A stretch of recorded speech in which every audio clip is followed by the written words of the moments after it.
بسم الله الرحمن الرحيم إذا جاء نصر الله والفتح ورأيت الناس يدخلون في دين الله أفواجا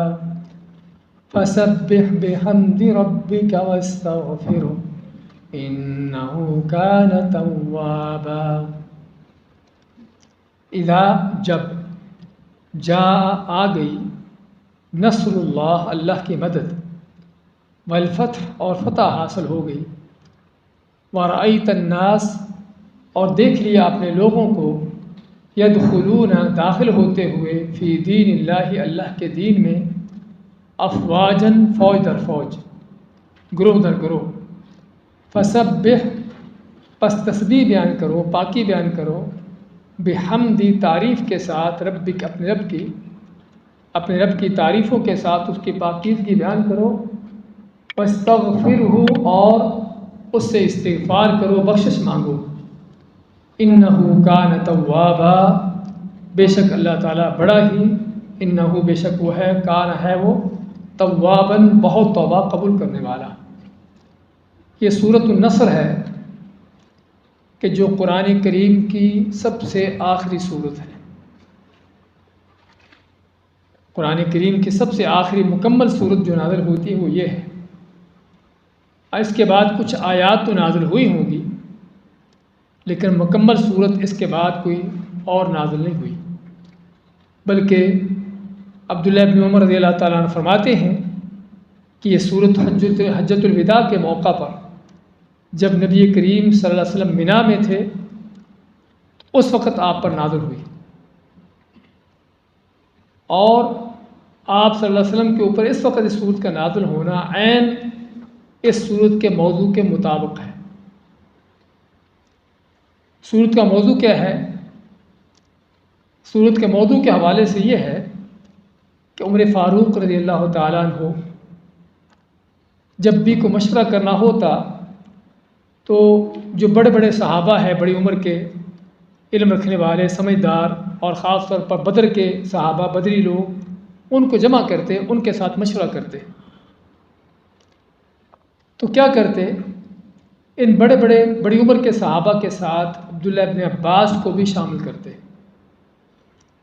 اب عبداللہ ابن عباس کے بارے میں آپ کو امید ہے معلوم ہوگا کہ ان کی عمر کیا تھی۔ جب رسول کریم صلی اللہ علیہ وسلم فوت ہوئے ہیں، آپ کے فوت ہونے سے پہلے ان کی یہ ابھی بلوغت تک پہنچ رہے تھے، یعنی بچے تھے ابھی، تو عمر فاروق کے دور میں آپ 2-3 سال اور لگا رہے، یعنی اگر آپ اس وقت 15 سال کے تھے تو بھی 18 سال کے ہو گئے ہوں گے، یعنی بچے ہی ہیں پھر بھی۔ تو بعض صحابہ کو اعتراض ہوتا کہ ہمارے بچوں جیسا ہے، اس کو کیوں ساتھ بٹھا لیا جاتا ہے؟ تو عمر فاروق رضی اللہ تعالیٰ عنہ چاہتے تھے ان لوگوں کو واضح کرنا کہ ان کو میں کیوں شامل کرتا ہوں اس مجلس میں۔ تو کہتے ہیں ایک دن مجلس تھی عمر فاروق کی، تو انہوں نے مجھے خاص طور پر پیغام بھیجا کہ تم نے آنا ہے عبداللہ ابن عباس کو۔ تو فرماتے کہ میں سمجھ گیا کہ کوئی خاص معاملہ ہے، تو جب میں جاتا ہوں مجلس ہوتی ہے مشورے ہوتے ہیں، اس کے بعد عمر فاروق پوچھتے ہیں صحابہ سے کہ تمہارا اس سورت کے بارے میں کیا خیال ہے، اذا جاء نصر اللہ والفتح، اس سورت کے بارے میں تم کیا کہتے ہو؟ تو صحابہ نے اپنی اپنی رائے پیش کی۔ کسی نے کہا کہ اللہ تعالیٰ حکم دیتا ہے کہ جب فتح ہو جائے تو اللہ کا شکر ادا کرو، اور زیادہ سے زیادہ جو ہے اللہ کی حمد و ثنا بیان کرو شکر ادا کرتے ہوئے، اور اس طرح کی باتیں کی۔ تو عمر فاروق فرماتے ہیں کہ ابن عباس تم کیا کہتے ہو؟ تو ابن عباس رضی اللہ عنہ فرماتے ہیں کہ میرا خیال کچھ اور ہے، میں سمجھتا ہوں کہ یہ سورت جو ہے اللہ تعالیٰ نے رسول کریم صلی اللہ علیہ وسلم کو دنیا سے جانے کا پیغام دیا ہے کہ آپ جس مقصد کے لیے دنیا میں آئے تھے وہ اب پورا ہو چکا، اللہ کی مدد نصرت آ گئی، فتح حاصل ہوگی، لوگ فوج در فوج دین میں داخل ہونا شروع ہو گئے، یعنی آپ کا جو اصل مقصد تھا دنیا میں آنے کا، جو ٹارگٹ تھا دین کی دعوت دینا، لوگوں کو دین میں داخل کرنا، دین کو غالب کرنا، وہ مقصد پورا ہو چکا۔ اور آدمی کا جب کام پورا ہو جائے تو کیا ہوتا ہے؟ پھر گھر کو واپس لوٹتا ہے۔ تو اصل گھر یہ نہیں ہمارا، اصل گھر وہ ہے جہاں سے ہمارے بابا جی کو نکالا گیا تھا، آدم علیہ السلام کو۔ تو اس کا معنی پھر یہ ہے کہ آپ کا کام پورا ہو چکا ہے، اور کام پورا ہو گیا تو اس کا مطلب پھر آپ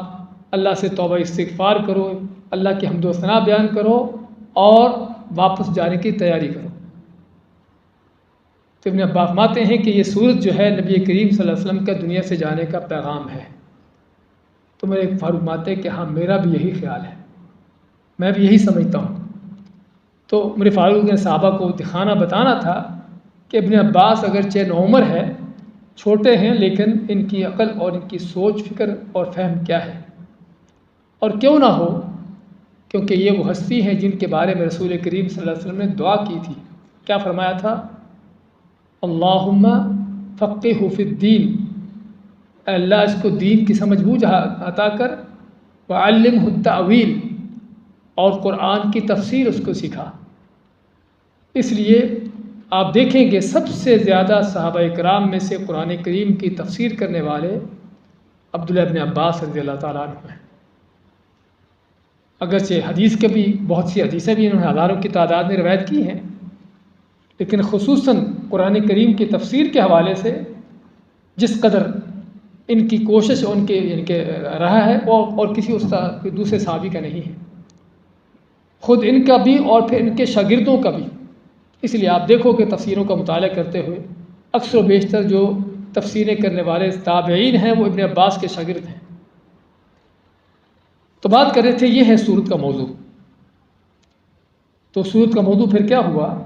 کہ اللہ تعالیٰ نے رسول کریم صلی اللہ علیہ وسلم کو زندگی کے آخری ایام میں یہ سورت نازل کر کے پیغام دیا ہے کہ آپ جس مقصد کے لیے دنیا میں آئے تھے وہ پورا ہو چکا، اب واپسی کی تیاری کرو۔ فرماتا اللہ تعالیٰ اذا جاء نصر اللہ، جب اللہ کی مدد آ گئی، اللہ کی مدد آ گئی، والفتح، اور فتح حاصل ہو گئی۔ اگرچہ فتوحات اور بھی بدر سے لے کر مسلمانوں کو اللہ تعالیٰ دیتا رہا ہے فتوحات، لیکن ایک وہ فتح ہے کہ جو فیصلہ کن فتح ہے، وہ کون سی ہے؟ وہ فتح مکہ ہے۔ وہ فیصلہ کن فتح کیوں ہے؟ اگرچہ اللہ نے یوم بدر کو بھی یوم الفرقان کا نام دیا ہے کہ یوم وہ بھی فرقان یعنی فیصلہ کن دن ہے، لیکن فتح مکہ جو ہے خصوصی طور پر اس لیے فیصلہ کن ہے کہ اس فتح کے ساتھ اسلام کی تاریخ کا جو ہے بالکل رخ بدل جاتا ہے۔ جہاں پر کہیں ایک ایک دو دو آدمی اسلام لاتے تھے اور وہ بھی بعض اوقات ڈر خوف کی حالت میں، اب جو ہے فتح مکہ کے بعد صورتحال یہ تھی کہ لوگ پورے کے پورے قبیلے اور قومیں اسلام میں داخل ہو رہے تھے، بلکہ ان کی اب کمپٹیشن چل رہا تھا کہ کون ہے کہ جو پہلے نبی کریم صلی اللہ علیہ وسلم کے پاس پہنچ کر جو اسلام قبول کرے۔ اب پوری کی پورا قبیلہ تو نہیں آ سکتا تھا، عام طور پر ہوتا کیا تھا کہ ہر قبیلے والے، ہر خاندان والے، ہر علاقے کے لوگ اپنے سرکردہ لوگوں کو نبی کریم صلی اللہ علیہ وسلم کے پاس بھیجتے ایک وفد کی شکل میں، تو وہ آپ کے پاس آتے اور آ کے جو ہے وہ اسلام قبول کرتے۔ اور اسی لیے 9 ہجری کو، ہجرت کے 9واں سال جو ہے، اس سال کو کیا کہا جاتا ہے؟ عام الوفود، کہ وہ سال جو وفدوں کے آنے کا سال ہے، کہ اس قدر دن رات صبح و شام لوگوں کا آنا جانا چلا ہوا تھا کہ پوری پوری قومیں قبیلے ان کے وفد آ رہے ہیں آپ صلی اللہ علیہ وسلم کے پاس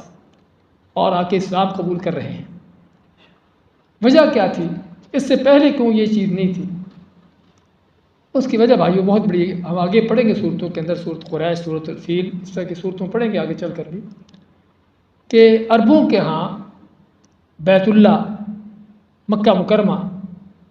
یہ ان کے ہاں فطری طور پر اور نسل در نسل اس شہر کی تعظیم، اللہ کے گھر کی تعظیم یہ چلی آ رہی تھی۔ تو نہ کہ صرف بیت اللہ کی تعظیم، نہ کہ صرف مکہ کی تعظیم، بلکہ اس کے رہنے والوں کی بھی۔ اسلام سے پہلے عربوں کا جو کلچر تھا دنگے فساد کا، قتل و قتال کا، لوٹ مار کا، کہ کوئی آدمی گھر سے نکل کر اس کو خیر وفیت گھر واپس لوٹنے کی امید نہیں ہوتی تھی، سوائے مکہ کے لوگوں کے،